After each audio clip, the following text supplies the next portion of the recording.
கர்த்தருக்கு ஸ்தோத்திரம். காலை மன்னா. நம் முன் செல்லும் தேவனுடன் ஓர் ஆண்டு. நான் உனக்கு முன்னே போய் கோணலானவைகளை செவ்வையாக்குவேன்.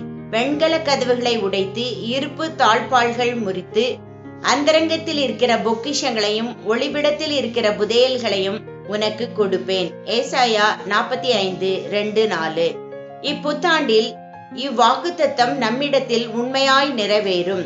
நிச்சயமாகவே கர்த்தர் நமக்கு முன்னே போவார். கோணலான சூழ்நிலைகளையும் மாறுபாடான ஜனங்களையும் நாம் சந்திக்க கூடும். ஆனாலும் நாம் கர்த்தருக்கு பின் சொல்வோமாயின் அவர் அவற்றை செவ்வையாக்குவார். நம்முடைய ஆவிக்குரிய முன்னேற்றத்தை தடுத்து நிறுத்துவதாக நம்மை அச்சுறுத்தக்கூடிய வெண்கல கதவுகள், இருப்பு தாழ்பாள்கள் போன்ற அநேக தடைகள் நமக்கு எதிரிட்டு வரக்கூடும். ஆனால் கர்த்தர் தாமே அப்படிப்பட்ட வெண்கல கதவுகளை சின்ன பின்னமாக உடைத்து இருப்பு தாழ்பாள்களை முறித்து போடுவார். அந்தரங்கத்தில் இருக்கிற பொக்கிஷங்கள். நம் பாதையில் ஆங்காங்கே சிற்சில அந்தகாரமான பகுதிகள் இருக்கக்கூடும். ஆனால் கர்த்தர் தாமே அந்தகாரத்தில் இருக்கிற அநேக விலையேற பெற்ற ஆத்துமாக்களை விசேஷித்த பொக்கிஷங்களாக நமக்கு தருவதாக இவ்வாண்டில் வாக்கு பண்ணி இருக்கிறார். ஒளிபிடத்தில் இருக்கிற புதையல்கள். இங்கு ஒளிபிடம் என்பது உன்னதமானவரின் மறைவில் நாம் தங்கி இருப்பதை, அதாவது ஜெய ஜீவியமாகிய இரகசிய அறையை காண்பிக்கிறது. சங்கீதம் 91:1, மத்தேயு 6:6. ஓர் ஆழமான ஜெய ஜீவியம் உள்ளவர்களுக்கு என புதையல்கள் மறைத்து வைக்கப்பட்டுள்ளன. இஸ்ரவேல் ஜனங்களைப் போல நாம் ஒரு வனாந்தர பிரயாணம் செய்து கொண்டிருக்கிறோம். ஆனால் கர்த்தர் தாமே நமக்கு முன்னே போவதாக வாக்கு பண்ணியிருக்கிறார். என் சமூகம் உனக்கு முன்பாக செல்லும், நான் உனக்கு இளைப்பாறுதல் தருவேன். யாத்ராகமம் 33:14. நமக்கு இளைப்பாறுதல் தருவதாக அவருடைய சமூகமானது நம் முன் செல்கிறது.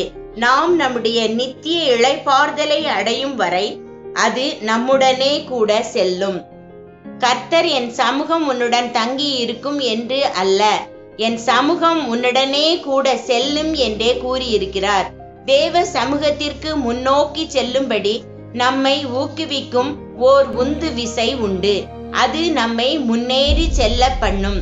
அது நம்மை முன்னோக்கி செல்லக்கூடிய தீவிரமான ஒரு கிறிஸ்தவனாக்கும். சுவிசேஷத்திற்கும் முன்னோக்கி செல்லும்படி நம்மை ஏவி எழுப்பும் ஒரு வல்லமை இருக்கிறது.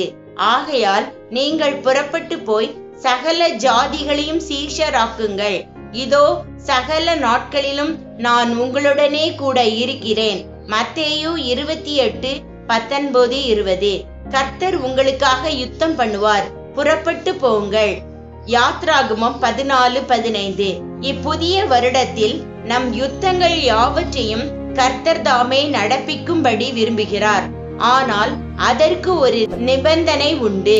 அது நாம் முன்னேறி சென்று கொண்டே இருக்க வேண்டும் என்பதே.